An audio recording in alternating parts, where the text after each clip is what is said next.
नमस्कार। India news Uttar Pradesh Uttarakhand देख रहे हैं आप और आपके साथ मैं हूं अपूर्वा सिंह। बिहार में विधानसभा चुनाव से पहले सियासत अपने चरम पर है। सरकार और विपक्ष की ओर से लगातार मंथन, चिंतन और कोशिशें की जा रही हैं, लेकिन इन सबके बीच मोदी सरकार ने एक मास्टर स्ट्रोक खेल दिया है। वो है जाति जनगणना का फैसला। हिंदुस्तान में आजादी के बाद पहली बार जाति जनगणना कराई जाएगी। केंद्रीय कैबिनेट ने जाति जनगणना को मंजूरी दी है। केंद्रीय मंत्री अश्विनी वैष्णव ने बताया कि इसे मूल जनगणना के साथ ही कराया जाएगा। देश में इसी साल के आखिर में बिहार विधानसभा के चुनाव होने हैं। कांग्रेस समेत तमाम विपक्षी दल जाति जनगणना कराने की मांग करते रहे। ऐसे में कयास लगाए जा रहे हैं कि जाति जनगणना की शुरुआत सितंबर में की जा सकती है। हालांकि जनगणना की प्रोसेस पूरी होने में 1 साल लगेगा। ऐसे में जनगणना के अंतिम आंकड़े 2026 के अंत या 2027 की शुरुआत में मिल सकेंगे। देश में पिछली जो जाति जनगणना थी वो 2011 में हुई थी। इसे हर 10 साल में किया जाना होता है। इस हिसाब से 2021 में अगली जनगणना होनी थी, लेकिन कोविड-19 महामारी के कारण इसे टाल दिया गया था। इसीलिए आज इंडिया न्यूज कह रहा है कि मोदी सरकार का यह मास्टर स्ट्रोक सियासत पिच पर विपक्ष क्लीन बोल्ड।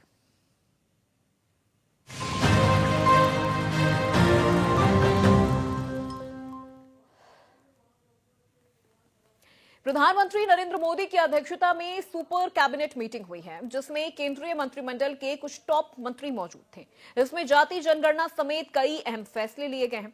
सरकार ने जनगणना के साथ ही जाति जनगणना कराने का भी फैसला किया है। मीटिंग के बाद केंद्रीय मंत्री अश्विनी वैष्णव ने प्रेस ब्रीफिंग में बताया कि आने वाली जनगणना में जातियों की गणना भी कराई जाएगी। चलिए अब आपको ग्राफिक्स के जरिए ये बताते हैं कि मोदी सरकार ने क्या कुछ ऐतिहासिक फैसले लिए हैं।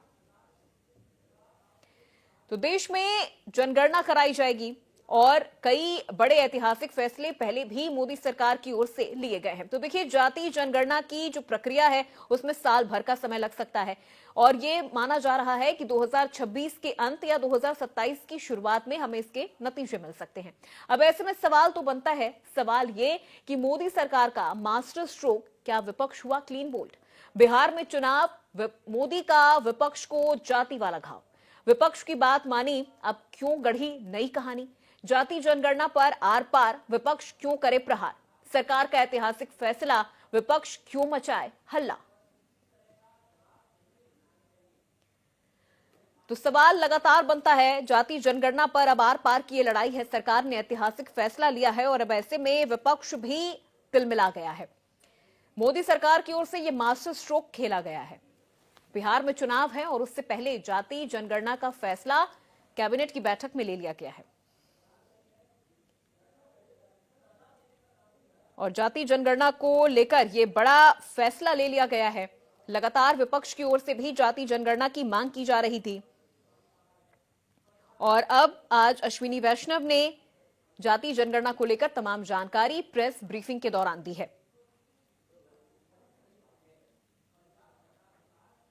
तो आपको बता दें कि सितंबर तक जाति जनगणना की शुरुआत हो सकती है और अब जाति जनगणना पर क्रेडिट वाली लड़ाई शुरू हो गई है। एक तरफ विपक्ष ये क्रेडिट लेने की कोशिश कर रहा है कि इसकी शुरुआत तो हमने की थी, क्योंकि आखिर बार जो जाति जनगणना हुई थी वो 2011 में हुई थी। उसके बाद हर 10 साल में जाति जनगणना होनी होती है, लेकिन 2021 में कोविड-19 महामारी की वजह से ये नहीं हुआ। लेकिन अब 2025 में जाति जनगणना का ये जो मुद्दा है वो और ज्यादा गर्माता हुआ नजर आ रहा है।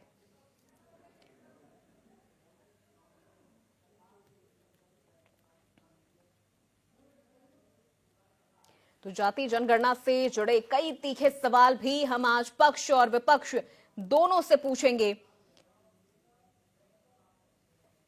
और आज मोदी सरकार की ओर से जाति जनगणना को लेकर यह फैसला भी सुनाया गया है। मोदी सरकार का मास्टर स्ट्रोक है। तो कैबिनेट की मीटिंग में यह फैसला लिया गया है जाति जनगणना का।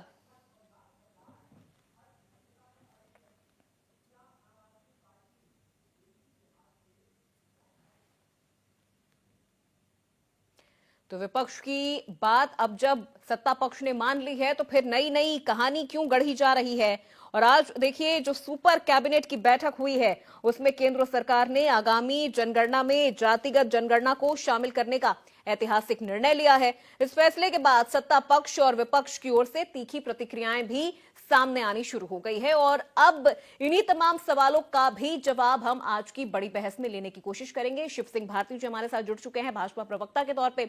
शिव सिंह जी बहुत स्वागत है आपका। अतुल यादव सपा प्रवक्ता के तौर पर जुड़ चुके हैं। अतुल यादव जी बहुत स्वागत है आपका।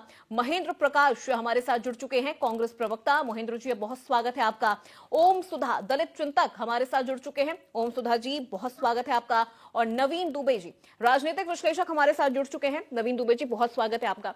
नवीन दुबे जी सबसे पहले आपसे ही मैं सवाल करना चाहूंगी।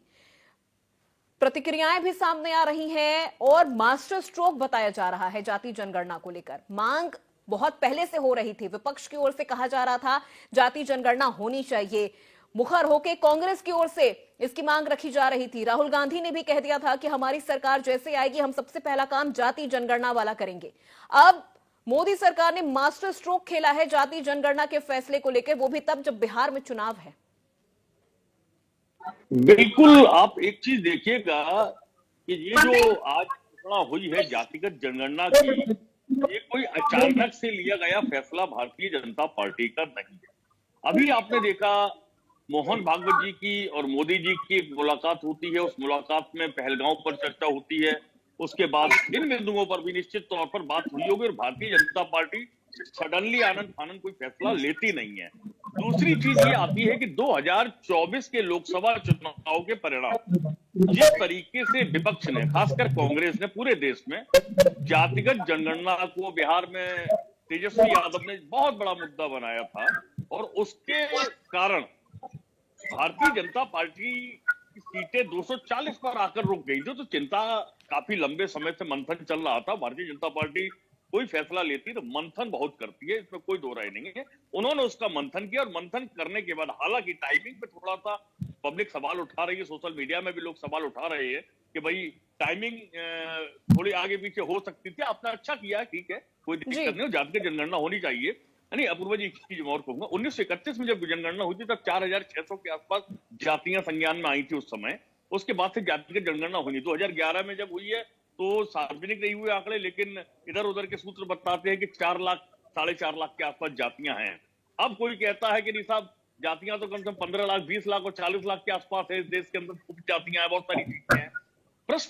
प्रश्न ये है, आप जातिगत जनगणना कराइए, बहुत अच्छी बात है, होना चाहिए। जो लोग आखिरी पायदान पर हैं उनको आगे आने कहा के, और इसमें सरकार के अलावा कोई मदद कर नहीं सकता है, भले ही तमाम सोशल संगठन लगे रहे। अब प्रश्न ये आता है कि जातिगत के साथ आप उनका आर्थिक आधार भी लीजिए कि कौन सी जात में कितने प्रतिशत लोग वास्तविकता में गरीब हैं, जो 2 जून की रोटी नहीं जुटा पा रहे हैं, एक अच्छा सामान्य जीवन नहीं जी पा रहे हैं। उनके अपलिफ्टमेंट के लिए काम होना चाहिए।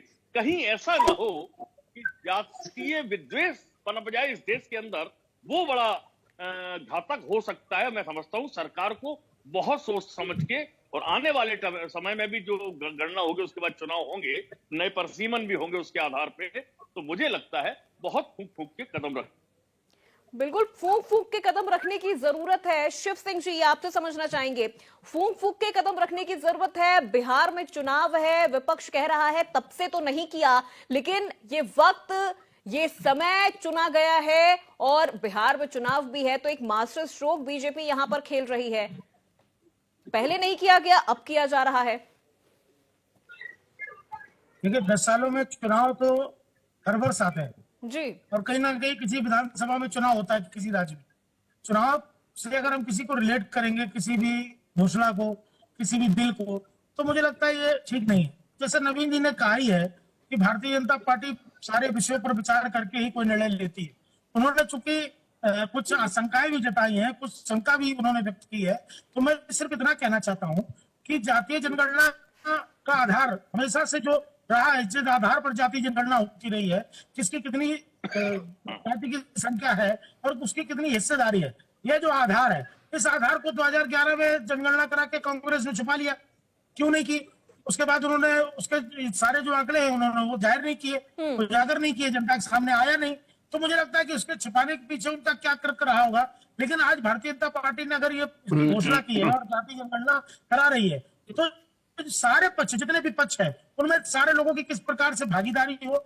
मुझे लगता है कि भारतीय जनता पार्टी ने ही ईडब्ल्यूएस के 10% का जो आरक्षण दिया गरीब सवर्णों को, जी। मुझे लगता है कि एक एक पहलू पर भारतीय जनता पार्टी विचार करके और जाति जनगणना का जो भी आधार है उस आधार को पूरा करने का काम करेगी और सारे वर्गों की हिस्सेदारी और भागीदारी सुनिश्चित करने का काम करेगी। चलिए ठीक है मोहेंद्र जी, अभी तक तो लगातार जातीय जनगणना के मामले पर कांग्रेस काफी ज्यादा फ्रंट फुट पर खेलती हुई नजर आई है, लेकिन अब जब जातीय जनगणना हो रही है तब अश्विनी वैष्णव कह रहे हैं कि कांग्रेस ने हमेशा वोट बैंक के तौर पर इस्तेमाल किया है, जातीय जनगणना को हमेशा ऐसे मंचों पर बोला है जहां से उन्हें वोट मिल रहा हो, वोट बैंक के तौर पर इस्तेमाल किया गया है। नमस्कार सभी भाई, जितने भी मेरे पैनल के लोग बैठे हैं और मैडम आपको भी जी। आप क्या समझते हैं कि कांग्रेस पार्टी यहाँ पे कबड्डी खेलने आई है? हम कोई क्रिकेट खेलने आए, अब राजनीति में है। जो राजनीतिक में मुद्दा ज्यादा वोट दिलाएगा हम तो उसी को खेलेंगे। इसमें शिकायत की बात की बीजेपी 80-20 80-20 करती है चारों तरफ। आज जब हमारे लोग 26 मारे गए और उनको इतना दम नहीं है कि पुलिस टांग हाथ तोड़ सके, उनको बदला ले सके, तो आज मुद्दा उठा दिया कि जातीय जनगणना। देखिए मैडम, जातीय जनगणना की बात तो तब हो जब जनगणना हो। जनगणना ड्यू है, कोरोना की वजह से जनगणना नहीं कराई गई थी। तो जनगणना को, कोरोना को भी गए, टाइम बीत गया। इनको जनगणना कराने में क्या शर्म आती है क्या कि देश की जनसंख्या पता लगे? जब देश की जनसंख्या की गणना होगी तो बांग्लादेशी कितने हैं, बाहर के कितने आए हैं, सब पता लग जाते। अभी पता लगा है कि 5 लाख लड़कियां शादी करके हिंदुस्तान में आ गई हैं पाकिस्तान की, तो होम मिनिस्टर को तो 1 मिनट में रिजाइन कर देना चाहिए। ये बंगाल के ऊपर हल्ला मचा रखा है, बांग्लादेशी घुस गए, बांग्लादेशी घुस गए, और ममता बनर्जी के ऊपर ये जान खाए रहते हैं। तो ये कब जवाब देंगे अपनी बातों का? देखिए, हकीकत सिर्फ ये है कि बीजेपी एक कंफ्यूज पार्टी है। किस्मत उसका साथ दे रही है कि हिंदू मुस्लिम जो वो करती है तो वोट ले जाती है। 13-14 में अगर आप ध्यान करें तो इन्होंने 2G, कॉमनवेल्थ गेम्स, दुनिया जहान के आरोप लगाए थे और सरदार मनमोहन सिंह जैसे शरीफ आदमी को भी बदनाम करने में कोई कसर नहीं छोड़ी। आज 10-11 साल निकल गए, कोई कोर्ट सबूत लेके बैठी है कि भाई आओ ना, कोई सबूत दो हमें। ना कोई ईडी सबूत लाती है, ना सीबीआई सबूत लाती है, ना कोई इनकम टैक्स सबूत लाती है। कोर्ट के अंदर खड़े होकर बेशर्मों की तरह खड़े हो जाते हैं, कोर्ट सारे केसों को खारिज कर देता है। तो इससे फिर क्या माना जाए मोहेंद्र जी, ये विपक्ष की इसे जीत मानी जाए? क्योंकि अब तक तो मांग विपक्ष की ओर से लगातार हो रहा था, तो अब इसे क्या माना जाए कि विपक्षी दलों की मांगों का ही ये परिणाम है? बीजेपी को लगता है कि हमारी चाल में आकर वो हमें चित कर सकते हैं। अरे भाई, जनगणना कराइए, जातीय जनगणना की बात तो होती रहेगी, उसी के साथ होगी। आप जनगणना कराइए ना, आप उसको जातीय जनगणना का नाम क्यों देते हैं? क्या आप किसी जाति की जनगणना आप करा सकते हैं बिना जनसंख्या की? आप इसे कोई नाम नहीं दीजिए। जब जनसंख्या की गणना होगी तो आदमी का एक कॉलम ही तो लगाना है साथ में कि भाई आपकी जाति कौन सी है। जब वो जाति के साथ एक फिल्ट्रेशन हो जाएगा, ये डाटा हिंदुस्तान के सरकार के काम आएगा। राहुल गांधी या कोई भी विपक्षी पार्टी अगर कहती है तो जो हमने 2019 में किया, 2015 में किया, 2005 में किया और 1947 से अंतराल पर करते आए हैं, ये हमेशा आंकड़े जो है किसी भी सरकारी निर्णय लेने के अंदर सहायक सिद्ध होते हैं। कांग्रेस की 5 वर्षीय योजनाएं हुआ करती थी, 20 वर्षीय योजनाएं हुआ, 20 सूत्री कार्यक्रम हुआ करते थे, वो इन्हीं जनसंख्या की जनगणना के आधार पर किए जाते थे। कहाँ किया जाए कहाँ नहीं, ये तो कंफ्यूज सरकार है। जिस तरफ इनको लगता है कि हमें वोट मिल जाएंगे तो उधर भागते हैं। कभी प्रधानमंत्री ने दिल्ली में ये कहा था, महाराष्ट्र में ये कहा था, सभी नारियों को, सभी महिलाओं को 2500 रुपए मिलेंगे। आज दिल्ली और महाराष्ट्र में ये फिल्ट्रेशन करते घूम रहे हैं कि साहब इनको नहीं मिलेगा, इनको नहीं मिलेगा, इनको नहीं मिलेगा। तो भाई मिलेगा किसको? अब मिलेगा वाली बात खत्म हो गई, अब ये गणना हो रही है, ये फिल्ट्रेशन हो रही है। ठीक है मोहेंद्र जी, चलिए ठीक है मैं बात खत्म कर रहा हूँ मैडम, ठीक है, बात खत्म कर रहा हूँ जल्दी से, थोड़ा सा वक्त का भी ध्यान रखिए जी। जातीय जनगणना के बजाय आप जनसंख्या की गणना कराइए, उसमें जिस किस्म की भी गणना आप कराना चाहते हैं एक बार करा लीजिए। आजकल तो कंप्यूटर का जमाना है, फिल्ट्रेशन करिए, आपको जो डाटा चाहिए जिस हिसाब से चाहिए वो आपको मिल जाएगा। कितने हिंदू हैं, कितने मुसलमान, कितने सिख, कितने ईसाई, हिंदुओं में कितनी जातियां हैं, कोई जातियों के अंदर कोई ट्रेंडिंग है, कोई क्या है, सारी गणना आपको मिल जाएगी। फिर इसमें जो मेरे साथी ने कहा था, जो इनकम का आधार है, वो भी मिल जाएगा।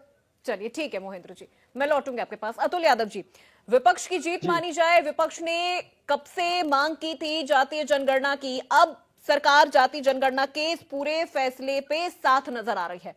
विपक्ष की जीत मानी जाए या ये माना जाए कि अब एक मास्टर स्ट्रोक समय को देखते हुए, वक्त को देखते हुए बीजेपी की ओर से लिया गया है?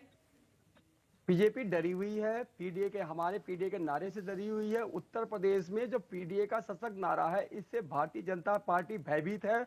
और समाजवादी पार्टी का जो पीडीए का नारा है, इसने केंद्र सरकार को झुकने पे मजबूर कर दिया।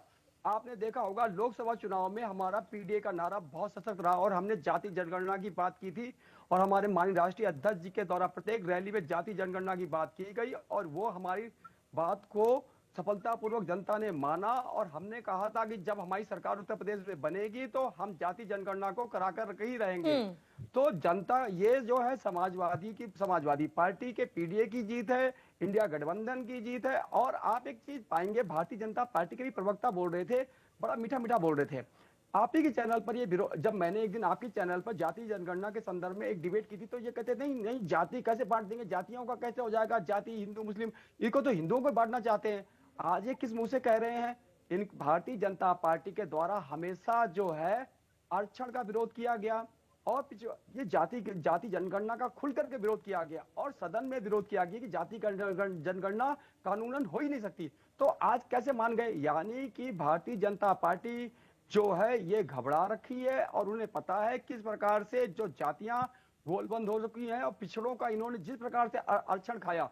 विपक्ष इस टाइम पे सबसे मजबूत है। इन्होंने जो बैक डोर एंट्री पिछड़ों को जो हक मारने के लिए इन्होंने किया था, वो भी उनको भी वहां पर भी इनको बैक होना पड़ा।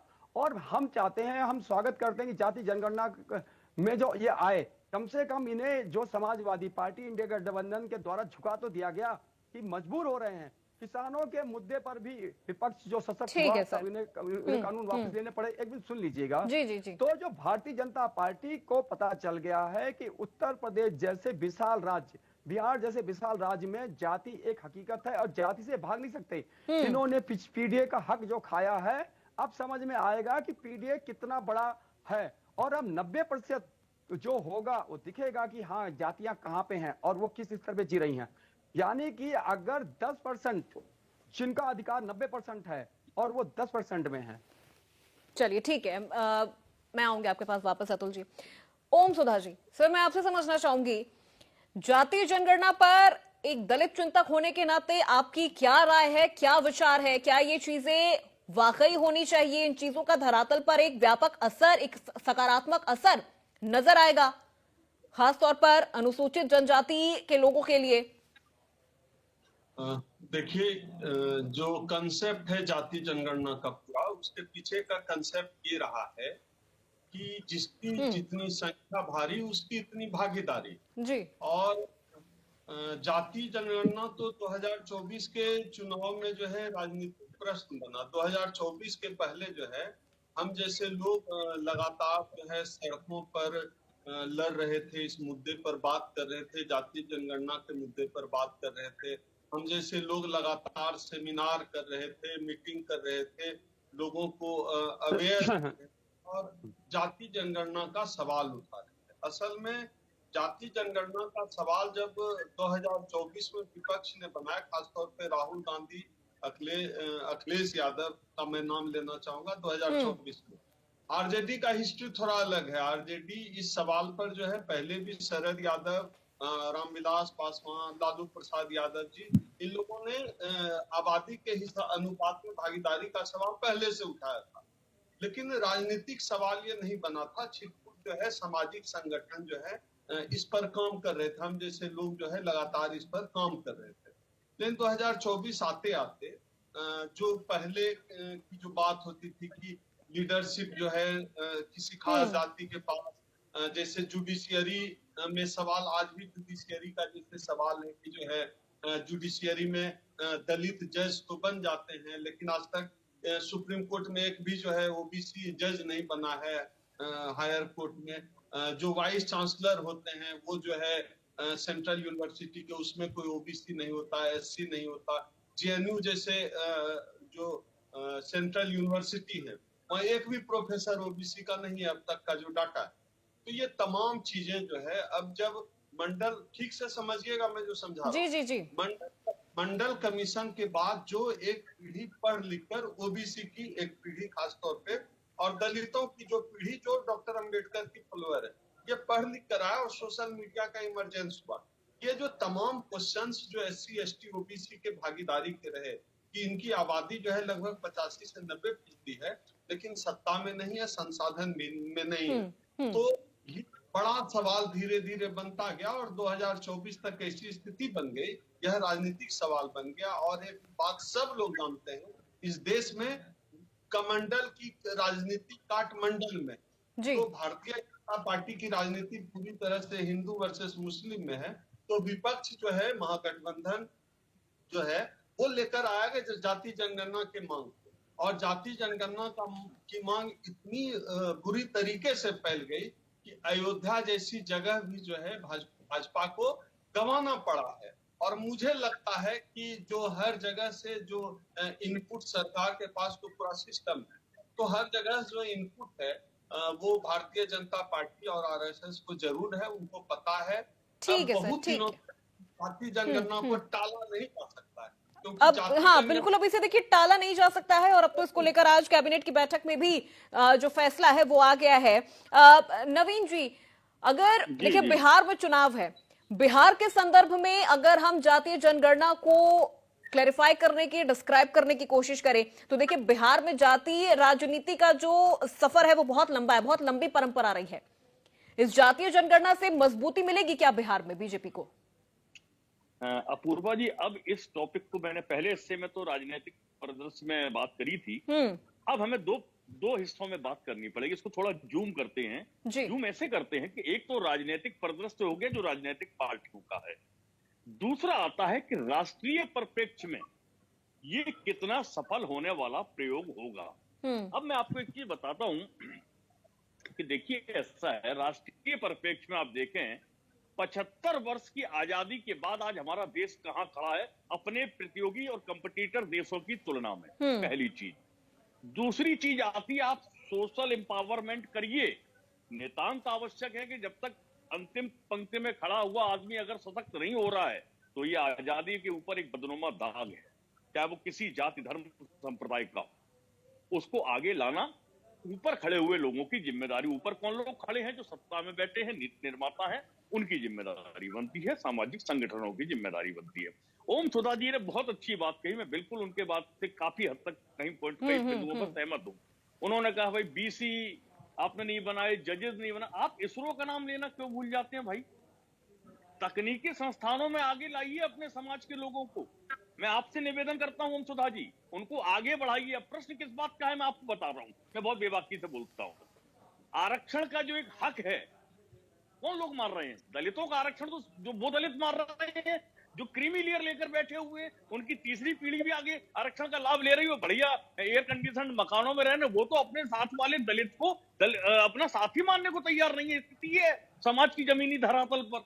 तो पहली जिम्मेदारी आपकी बनती है, हमारी बनती है, सर्व समाज की बनती है कि उन लोगों को बिना किसी विद्वेष के आगे निकालने का काम हमें और आपको करना पड़ेगा। और जिस तरीके से आर्थिक आधार पर जो ईडब्ल्यूएस का आरक्षण हुआ है, जो शर्तें उसमें लगाई गई हैं, वो सभी प्रकार के आरक्षण में लगनी चाहिए, तभी अंतिम व्यक्ति को उसका लाभ मिल पाएगा और देश का हर जाति धर्म संप्रदाय का व्यक्ति उठकर आगे आएगा। वो एक अच्छा प्रदेश होगा। दूसरा आता है राजनीतिक परिवेश।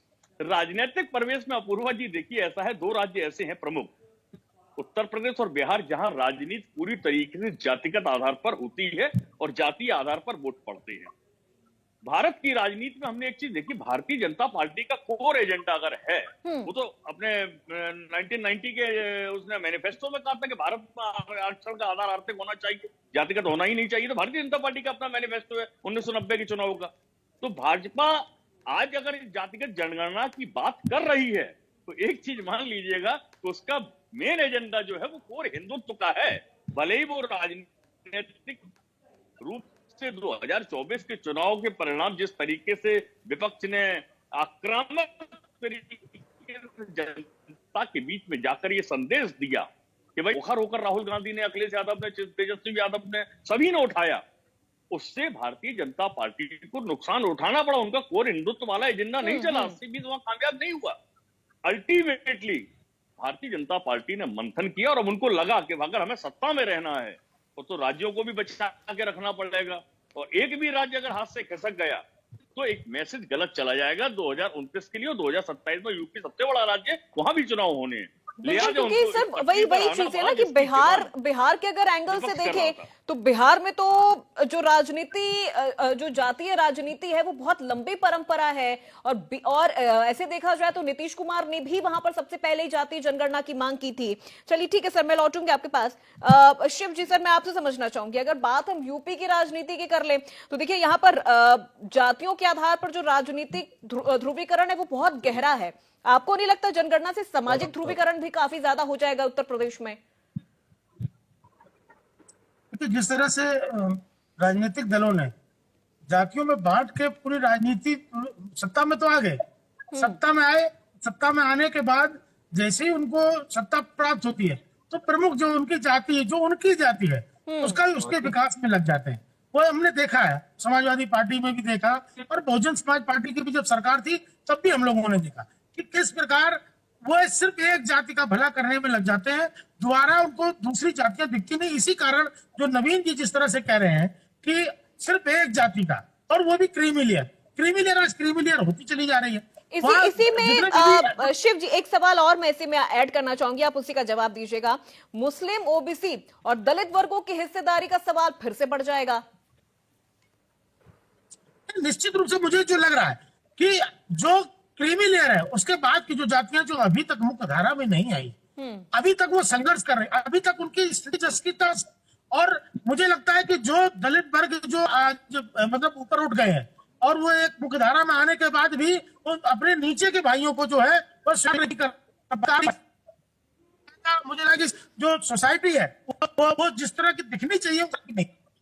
और मुझे लगता है कि अगर इस तरह के आंकड़े आएंगे और उन आंकड़ों से आप निश्चित रूप से कि सारी अभी कहा ना कि जिसकी इतनी संख्या वाली उसकी उतनी हिस्सेदारी, अगर ये इस नारे को हम लेकर चलेंगे तो निश्चित रूप से नीचे के जो वर्ग है जो अभी तक उससे छूटे रहे हैं, चाहे कोई हो, पिछड़े वर्ग के हो, चाहे वह एससी वर्ग में जो निचले तबके के लोग हैं जो अभी भी वो पुराना काम करने पर अभी भी मजबूर है, वह सबके बारे में सरकार चिंता करने का काम करेगी और सबको जारी मिलेगी, वह चाहे प्रशासनिक हो, चाहे राजनीतिक हो और चाहे किसी भी क्षेत्र में हो।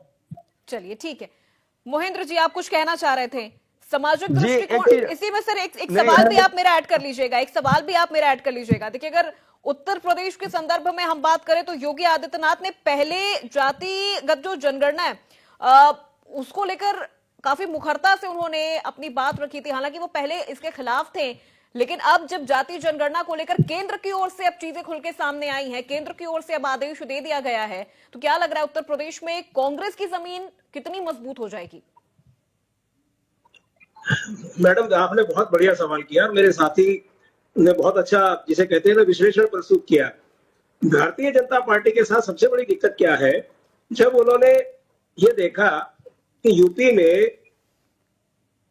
प्रधानमंत्री हिंदू मुस्लिम का कार्ड खेलने के बावजूद भी 1-1.5 लाख वोट से जीत पाए, जबकि वो वाराणसी में प्रधानमंत्री भी हैं, एमपी भी हैं और उन्होंने काम भी बहुत किया और धार्मिक बात तो चरम पर था।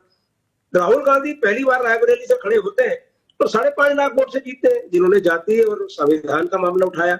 तो उनकी समझ में आ गया कि जब प्रधानमंत्री वहां पर हिंदू मुस्लिम करने से हारने के करीब पहुंच सकते हैं तो हिंदुस्तान में तो क्या हाल होगा।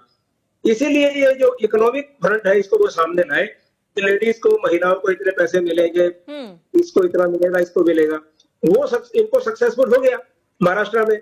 लेकिन जब वो दोबारा इस चीज पर देखते हैं कि भाई इसको तो इम्प्लीमेंट करना ही मुश्किल है, 83 करोड़ लोगों को प्रधानमंत्री कहते हैं कि हमें भोजन देना पड़ता है, अगर भोजन ना दे तो वो भूखे मर जाएंगे। अब उस 83 करोड़ में आप कौन सी जाति ढूंढेंगे, कौन सी क्या ढूंढेंगे, ये बताइए। वो तो सभी भूखे किसी भी जाति के हो। तो अभी बीजेपी के लिए सबसे बड़ी मुसीबत ये है कि वो कौन से रास्ते पे जाए। इन बिटवीन ये पाकिस्तान का मामला आ गया। तो देखिए, पाकिस्तान से बदला लेना पहला काम है। भारतीय जनता पार्टी से मैं अनुरोध करता हूं बार बार कि आप हिंदुस्तानियों का, हिंदुओं का भला चाहते हैं तो बिल्कुल बदला लीजिए, ईंट शेड बजा दीजिए, वरना आप चाहे जातीय जनगणना करा लेना या आप कुछ पैसे बांट देना, आप बचने वाले नहीं है। भारतीय लोग समझ गए हैं कि आप नकली हैं, नकली छप्पन छाती लेके बैठे हैं। पाकिस्तान का मुकाबला कीजिए, नहीं कर सकते तो घर बैठिए, हम कर लेंगे मुकाबला। ये जातीय जनगणना मनगणना से कुछ नहीं होने वाला मोदी जी। अब आप हारने की कगार पर है, चलिए, आपके बस का युद्ध करना नहीं है, सिर्फ टेलीविजन पर खड़ा होकर और फोटो खिंचवाना और आपका मोहित काम जी, है। जातीय जनगणना का आप पहलगाम से कनेक्शन कैसे कर रहे हैं, हम ये समझना चाहेंगे आपसे। अभी तक तो पहलगाम से कांग्रेस ही मांग कर रही थी ना जातीय जनगणना को लेकर। राहुल गांधी कह रहे थे हमारी सरकार आते ही सबसे पहला काम जातीय जनगणना का होगा देश में। बिल्कुल बिल्कुल ठीक कहा। अब ये क्या जनगणना क्रेडिट कराएंगे। लेने वाली होड़ है क्या कि हमने ये चीजें शुरू की, अब देखिए सरकार आ गई, इसने फैसला ले लिया, तो ये हमारी जीत है। मैडम, हम कांग्रेसी हैं, 70 साल से इस देश की राजनीति में हम सत्ता में हैं, चाहे विपक्ष में हो चाहे पक्ष में हो। हम किसी मुद्दे को किस तरह से ले जाना, भारतीय जनता को किस तरह से लेके जाना हमें मालूम है। भारतीय जनता का मर्म हम अच्छी तरह से जानते हैं। हमें किसी बीजेपी की सपोर्ट की जरूरत नहीं है। हाँ, आज जरूर वो हिंदू मुस्लिम करके या महिलाओं को पैसा देने का या कुछ भी की उल्टी सीधी, लेकिन अब जनता समझ गई राजनीति में 10-20 साल कुछ भी नहीं होते। 10-20 कोई योजना हिंदुस्तान में लगाइए तो 20 साल तो उसके इम्प्लीमेंट होने में और फायदा पहुंचने में लग जाते हैं। Madam, we are prepared. 2029 इनकी ग्रेवयार्ड है, चाहे वो योगी जी हो, चाहे वो मोदी जी हो, चाहे कोई भी हो, क्योंकि आज देश की जनता ने देख लिया ये आदमी डरपोक है। हमारे आदमी मरते रहेंगे और ये आदमी सिर्फ 2-4 बम और 2-4 फुलझड़ियां छोड़ के फेंकता रहेगा। आज इन्होंने कह दिया मैंने सेना को सारा को दे दिया। और सेना कैसे लड़ेगी भाई? भारतीय जो सेना है वो हमारे प्रधानमंत्री अपने नेताओं के बल पर लड़ती है। वो पाकिस्तान किसी इजराइल की सेना नहीं है जो सिर्फ सेनाध्यक्षों के नाम से चलती है। तो भैया, आप ये जातीय जनगणना क्या जनगणना कराइए, जिस तरह से करानी है कराइए, आपको कोई वोट देने वाला नहीं। अगर पाकिस्तान के खिलाफ आपने सख्त एक्शन नहीं लिया तो ना जनगणना बचेगी ना मतगणना बचेगी, ये लिखवा लीजिए। महेंद्र जी, देखिए अब पाकिस्तान के खिलाफ तो सख्त एक्शन लिया ही जा रहा है। डिप्लोमेट स्ट्रेटेजिक तरीके से डिप्लोमेट स्ट्राइक पाकिस्तान के खिलाफ हो रहा है। अब आप क्या चाहते हैं? तुरंत हर चीज का एक समय होता है, एक तरीका होता है। अब आप क्या चाहते हैं? सीधे वहां पर जाके मिसाइल और टैंक लेके गोला बारूद तो नहीं कर सकते ना सर, हर बार ये चीजें नहीं हो सकती हैं। कुछ चीजें बहुत स्ट्रेटेजिक तरीके से करनी होती है, कुछ चीजों के लिए प्लानिंग करनी होती है। सेना को फ्री हैंड दे दिया गया है, इसीलिए दिया गया है ना सर, सेना को फ्री हैंड इसीलिए दिया गया। आप मेरी बात समझिए, आप विपक्ष ये चाह रहा है कि तुरंत सेना को सीमा के पार भेज दिया जाए, तुरंत सेना को पीओके पे कब्जा करने के लिए भेज दिया जाए कि आप जाइए वहां पर आप युद्ध कर लीजिए, पाकिस्तानी सेनाओं को मार गिराइए, आतंकियों को मार। नहीं होता है ना सर, इस तरह से चीजें नहीं होती। एक स्ट्रेटेजिक तरीका होता है। डिप्लोमेट स्ट्राइक हो रहा है, डिजिटल स्ट्राइक हो रहा है पाकिस्तान के खिलाफ, तो आप इन चीजों को समझिए। यही है इस तरीका मैडम। जिस अमेरिका ने आपको फुल सपोर्ट दिया था, इमीडिएटली ये रिएक्शंस इमीडिएटली होते हैं, सेंटिमेंटल होते हैं मैडम। इमीडिएट हो रहे हैं ना सर, इमीडिएट रिएक्शंस हो रहे हैं, बैठ के हो रही हैं, इसीलिए हो रहे हैं। सेना को फ्री हैंड इसीलिए दिया गया है कि जो प्लानिंग करनी है, जो प्लॉटिंग करनी है, जो फैसला लेना है वो सेना लेगी। सेना पर भरोसा सर रखिए, सेना पर भरोसा रखिए जी। सेना पर आप मेरी बात सुनिए, सेना पर हमें हमेशा भरोसा। आप कंट्रीब्यूटिंग फैक्टर्स देखिए, अमेरिका ने उसी दिन कहा यस आप जो है हम तुम्हारे साथ हैं, रशिया ने कहा हम तुम्हारे साथ हैं, चाइना ने कहा हमारे साथ है। बड़ी गंदी घटना है। अब चाइना ने क्या कहा कि हम पाकिस्तान के दोस्त हैं, अमेरिका ने कहा दोनों समझदारी का काम लीजिए। इजराइल ने क्या किया था? आप इजराइल के भक्त बने फिरते हैं, इजराइल ने 4 घंटे के अंदर ठीक है सर, अभी ये मुद्दा नहीं है हमारी डिबेट का, ये मुद्दा नहीं है, मुद्दे से भटके नहीं। लेकिन जो चीजें थी वो मैंने क्लियर कर दी है कि जो कार्रवाई है पाकिस्तान के खिलाफ वो हो रही है। भारत से उन तमाम पाकिस्तानियों को वापस पाकिस्तान भेजा जा रहा है जो यहां पर पाकिस्तानी वीजा पर रह रहे थे। अलग अलग तरीके से स्ट्राइक हो रहा है सर, हर बार सर्जिकल स्ट्राइक, हर बार एयर स्ट्राइक, ये समाधान नहीं होता है। ठीक है, चलिए मैं लौटूंगी आपके पास। अतुल यादव जी कुछ कहना चाह रहे थे। ठीक है सर, हम बात करेंगे इस विषय पर, आप रुक जाइए, थोड़ा सा पेशेंस रखिए सर, थोड़ा सा पेशेंस रखिए। अतुल यादव जी, वक्त सबको देना है सर इक्वली जी। जो आपने अभी भारतीय जनता पार्टी के साथी बैठे हुए इस पैनल पर, उनके द्वारा कहा गया कि जो पार्टियां सत्ता में पूर्व थी वो अपनी जाति, तो उनको ये समझा दो कि वर्तमान में जो भारतीय जनता पार्टी की उत्तर प्रदेश में सरकार है, थानों में कितने राजपूत समाज के थाना अध्यक्ष कह लो या कोतवाल कह लो तैनात हैं, या दरोगा कह लो कितने तैनात हैं। हमारे माननीय राष्ट्रीय अध्यक्ष जी के द्वारा विभिन्न जिलों के डाटा उपलब्ध करा दिए गए बाकायदा प्रेस कॉन्फ्रेंस में। तो ये हमें तो ना सिखाए भारतीय जनता पार्टी की क्या हो रहा क्या नहीं हो रहा। उत्तर प्रदेश में योगी सरकार जितनी जातिवादी व्यवस्था के जितने भी नियुक्तियां हैं सब जातिवादी तरीके से कर रखी हैं। भारतीय जनता पार्टी जो है इस टाइम डरी हुई है, हमारे पीडीए के नारे से डरी हुई है। पिछड़े, दलित, अल्पसंख्यक, आदि आबादी, अगड़े ये सब एकजुट हुए और हमने 2024 में भारी से भारी बहुमत हासिल किया और 37 सीटें तो हमने जीती, अपने साथी कांग्रेस को भी हमने जिताई। 43 सीटों पे हमने जीत हासिल करी। भारतीय जनता पार्टी जो उत्तर प्रदेश में कहीं भी नहीं टिकने वाली, और आज जो जाति जनगणना की बात कर रहे हैं ये समाजवादी पार्टी की जीत है, इंडिया गठबंधन की जीत है, हमारे माननीय राष्ट्रीय अध्यक्ष अखिलेश यादव जी की जीत है और समस्त समाजवादियों की जीत है, जिन्होंने ये मुद्दा आज का नहीं है, पुराना मुद्दा है।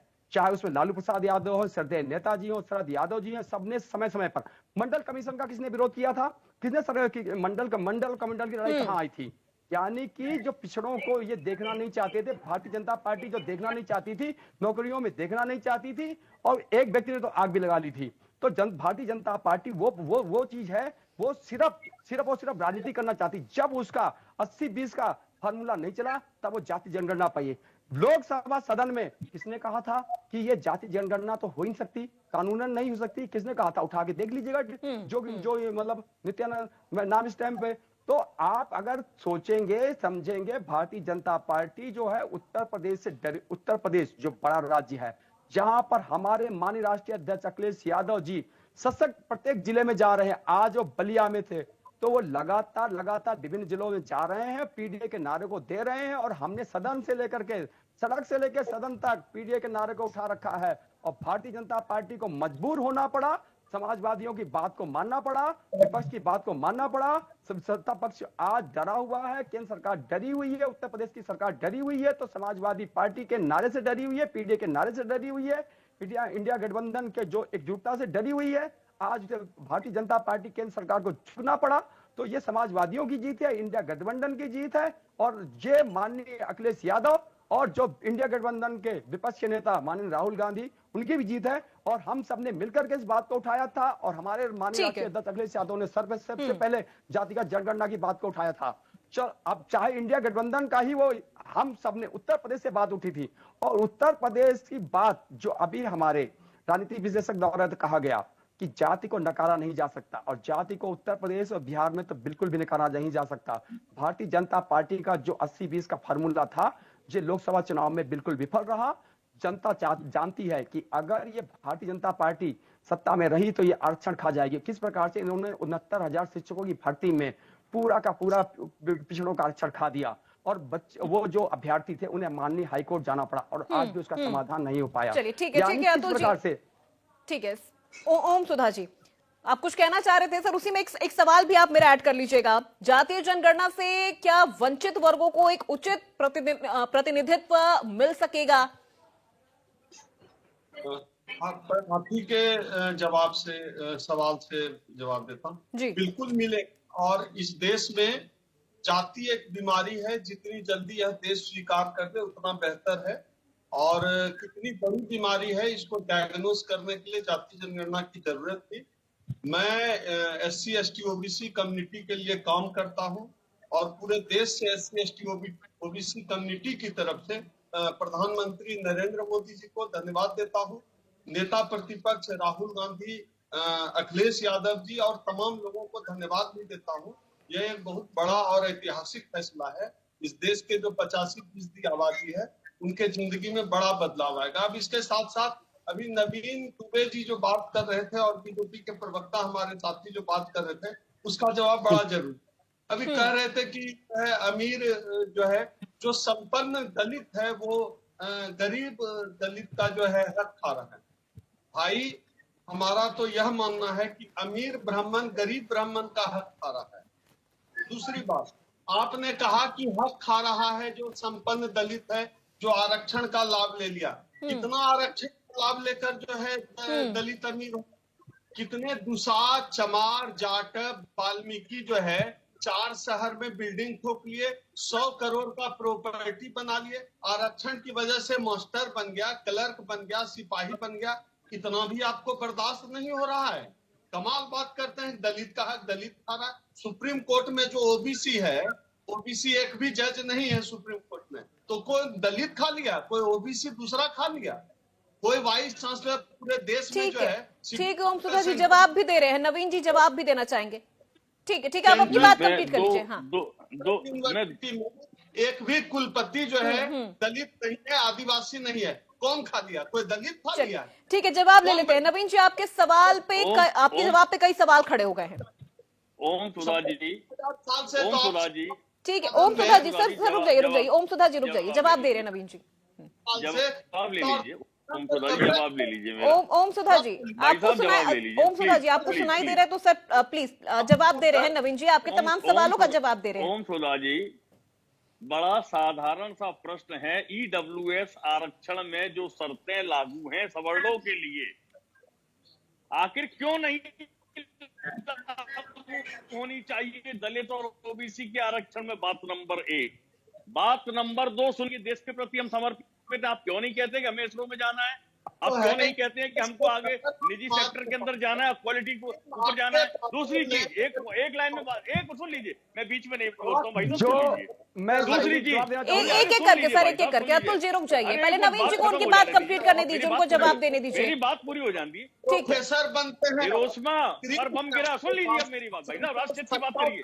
हिरोशिमा पर बम गिरा, हिरोशिमा पर बम गिरा, 40 साल में जापान ने अपने आप को आपसे बहुत आगे ले जाके खड़ा कर लिया।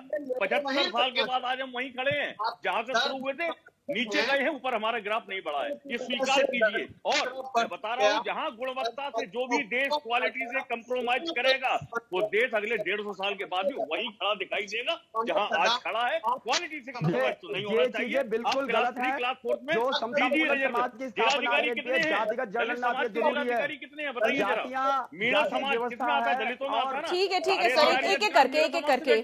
कैप्चर किसका करके बैठे हैं? हक भैया, दलितों का टॉप मार के बैठे हैं वो। मीणा अधिकारी जितने हैं, कौन है वो?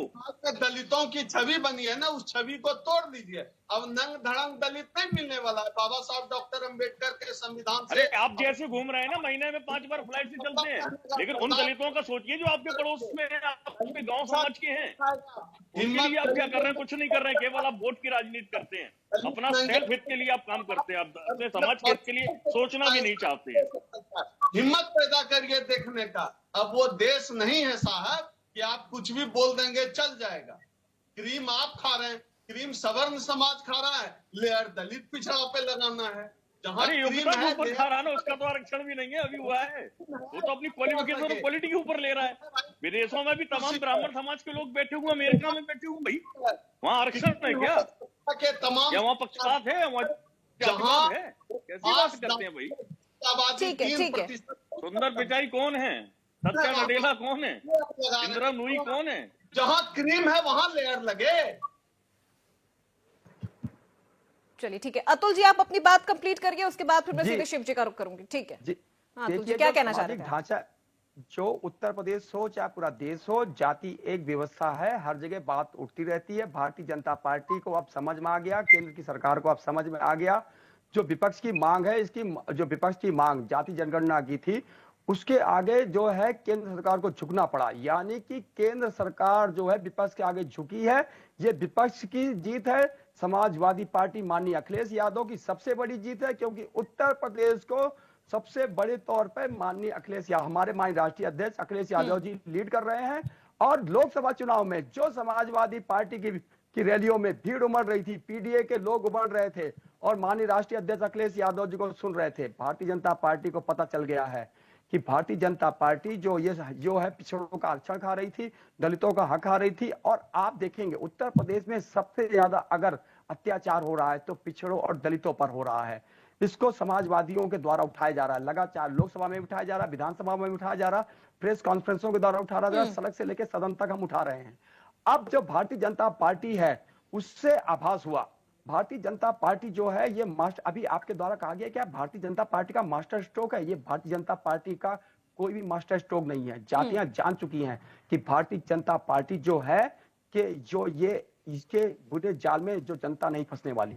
ये अगर सत्ता में बने रहे तो आरक्षण खा जाएंगे, और ये सत्ता में बने रहे तो जाति विद्वेषणा होगी। इन्होंने थानों में, चौकियों में सबके सब स्वर्ण समाज के लोग, यानी विशेषकर एक जाति वर्ग, मैं पढ़ा लिखा व्यक्तित्व हूं, बार बार वो नाम नहीं लेना चाहता हूं, ये हम पे आरोप लगाते थे। आज कौन से जातियों के दरोगा नियुक्त हैं, पूरे हमारे माननीय राष्ट्रीय अध्यक्ष जी ने पूरा डाटा दे दिया। अब क्यों नहीं मीडिया इस पे चर्चा करता है, क्यों नहीं निकालता कि थाना अध्यक्ष किस जाति के नियुक्त हो रखे हैं, जब हमारी सरकार थी। ठीक है अतुल जी, अब रुक जाइए सर, शिव जी से नहीं सर, देखिए अब इतना वक्त नहीं दे सकती सर, मैं इतना वक्त नहीं दे सकती, वक्त की भी कमी है सर, सबके सवाल लेकिन जो चैनल एजेंडा चलाते थे वो कहां चले गए हैं। उन चैनलों को भी सोचना चाहिए कि समाजवादी जो है ना, समतामूलक समाज की बात करते हैं, और समाजवादी लोग, आज हमारी समाजवादी पार्टी में नेता प्रतिपक्ष कौन है, माता प्रसाद पांडे जी हैं। यानी कि हमने सबको समान रूप से, लोकसभा में हमने सबको समान रूप से टिकट दिया। चलिए ठीक है अतुल जी, समाज के तहत बस ठीक है। शिव जी, सीएम योगी आदित्यनाथ जी की तरफ से इस पूरे फैसले का सम्मान किया गया है, इस फैसले का उन्होंने दिल खोल के स्वागत किया है, लेकिन अभी अतुल जी को आप सुन रहे थे, वो कह रहे कि सबसे ज्यादा अगर अत्याचार उत्तर प्रदेश में किसी पर हो रहा है तो वो दलितों पर हो रहा है।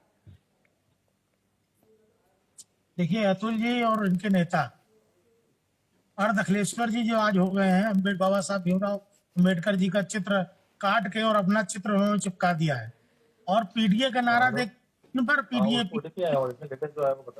और इनसे पूछ लीजिए, इनकी अगर सरकार वैसे तो बनने वाली है नहीं, और अगर बन गई तो पूछे कि पिछड़े में अखिलेश यादव के अलावा मुख्यमंत्री कौन होगा, कोई है ना? दलित में कौन सा मुख्यमंत्री बना देंगे? सिर्फ संख्या के पास से किसका नाम इनके पास है? अगर है तो बताइए पीडीए है, अगर नहीं है तो छलावा मत करिए और बार बार ये मत कहिए कि विपक्ष की। चलिए मैं जवाब दे रहा हूँ खुलेआम, मैं पढ़ा सर फाइनल कमेंट के साथ जवाब रखिएगा सर, फाइनल कमेंट के साथ, क्योंकि देखिए वक्त नहीं है हमारे पास। तो अतुल जी आपसे ही शुरुआत कर रही हूँ, फाइनल, हाँ सर, फाइनल कमेंट के साथ आप अपना जवाब रखिए विदिन 1 मिनट।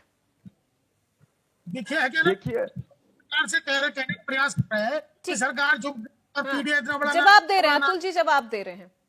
ठीक है अतुल जी। उत्तर प्रदेश में समाजवादी पार्टी की बहुमत के साथ और भारी बहुमत के साथ सरकार बनेगी। उसमें हमारे जो इंडिया गठबंधन के दल भी रहेंगे, और भारतीय जनता पार्टी जो है वो जनता जान चुकी है, क्योंकि इन्होंने ना तो रोजगार दिया, दलितों पर, पिछड़ों पर अत्याचार किए, इन्होंने घर गिराए लोगों को, इन्होंने बुलडोजर चलाए, जनता चाहती कि घर मिले, इन्होंने ना तो पानी की व्यवस्था करी, ना तो किसानों की समस्याओं का समाधान किया।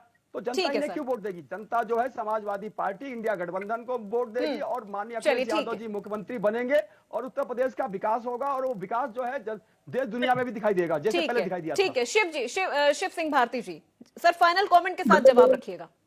मैं बोलना चाहता हूँ, एक एक करके अभी शिव जी से मेरा सवाल है, उसके बाद बाकी मेहमानों के पास भी मैं आऊंगी, एक एक करके। मेरा मतलब है कि 2024 तक सिमट के रह गई। 2024 के बाद जो भारत बदला है वो इनको नहीं दिखाई देता, इनको हरियाणा का चुनाव नहीं दिखाई देता, इनको दिल्ली और महाराष्ट्र का चुनाव नहीं दिखाई देता। बस ये 2024 में अटके, 2024 सीटें जीत कर लाए, और उसके बाद उत्तर प्रदेश के अंदर उपचुनाव भी हुआ, उपचुनाव में इनकी क्या स्थिति हुई, और कहते हैं सर नहीं सर, अब ऐसे बीच में नहीं सर, फाइनल कमेंट ले रही हूँ मैं, बीच में नहीं बोलना है, फाइनल कमेंट ले रही हूँ मैं। चलिए नहीं चल पाएगी अब। ठीक है अतुल जी आपने भी फाइनल कमेंट दे दिया, शिव जी आपने भी फाइनल कमेंट दे दिया, महेंद्र प्रकाश जी सर मैं आपसे फाइनल कमेंट के साथ जवाब चाहूंगी। जी हाँ मैडम, मैं बहुत खुश हूँ कि देखिए राहुल गांधी जी अभी गए थे रायबरेली, उनके दौरे में उन्होंने वहाँ तेलंगाना की एक कंपनी को इनवाइट किया, और वहां पर उसका इंस्टॉलेशन चल रहा है।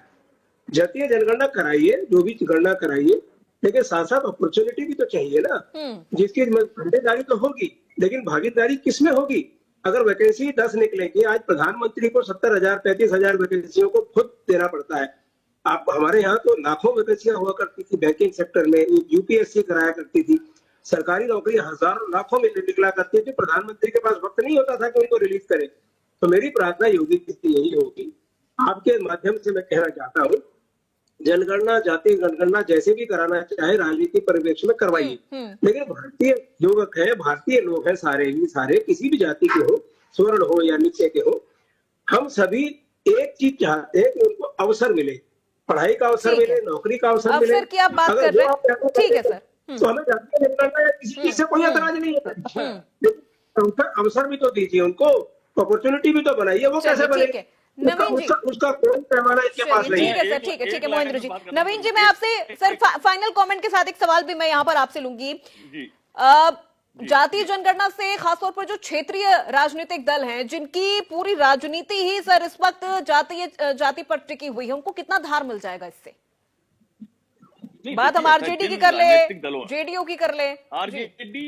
आरजेडी समाजवादी पार्टी, इन दो लोगों ने और प्लस कांग्रेस राष्ट्रीय पार्टी, इन तीन लोगों ने बहुत मुखर होकर जातिगत जनगणना की बात कही थी और उसका लाभ कहीं ना कहीं इनको मिलेगा। लेकिन अब मैं एक चीज और कहूंगा, जो मास्टर स्ट्रोक की बात चल रही है, भारतीय जनता पार्टी जब कोई चाल चलती है तो उसकी कम से कम 10 चालें आगे की एडवांस में चलती है। अब आप एक चीज देखिए, एक तरफ मोदी सरकार ने 11 साल के अंदर तबीयत से निजीकरण कर दिया और हर चीज का निजीकरण हो गया, आपकी एयर इंडिया भी चली गई प्राइवेट सेक्टर में। अब आपके पास बचा क्या है? अब बीजी आरक्षण तो कह रहे 90% कर दीजिए, 99% कर दीजिए, बचेगा क्या आपके पास? कुछ है ही नहीं, कहाँ भर्ती करोगे भाई? प्रश्न एक। दूसरी चीज आती है, जो दलित चिंतक की बात चल रही है पीडीए की, हमारे भाई अतुल भी बोल रहे थे। अतुल जी 3 बार मुख्यमंत्री मुलायम सिंह यादव जी रहे हैं और 1 बार मुख्यमंत्री अखिलेश यादव जी रहे हैं। मुझे जहां तक याद है, जो मैंने अखबारों में पढ़ा है, सर्वाधिक शोषण दलितों का अगर कभी हुआ तो समाजवादी पार्टी की सरकारों में हुआ है, ये ध्यान रखना पड़ेगा। चलिए ठीक है सर, अब मुझे लगता है कि सभी मेहमानों के फाइनल कमेंट हो गए और अतुल जी आपको जवाब भी मिल गया होगा। और देखिए, वक्त हमें इतनी इजाजत दे रहा है, आज की इस चर्चा को मुझे यहीं पर समाप्त करना होगा। तो सभी मेहमानों का बहुत शुक्रिया हमारे साथ इस चर्चा में जुड़ने के लिए। शिव सिंह भारती जी आपका भी, अतुल यादव जी, मोहिंद्र प्रकाश जी, ओम सुधा जी और नवीन दुबे जी, आप सभी मेहमानों का बहुत शुक्रिया। बीजेपी ने मास्टर स्ट्रोक चल दिया है। आज बैठक में फैसला लिया गया है कि जातीय जनगणना होगी। सितंबर से ये शुरू हो जाएगी और 2026 के अंत में या 2027 की शुरुआत में इसके नतीजे भी सामने आ जाएंगे। बिहार में चुनाव है और बिहार में जातीय राजनीति, जाति पर जो राजनीति होती है उसका एक लंबा इतिहास भी है।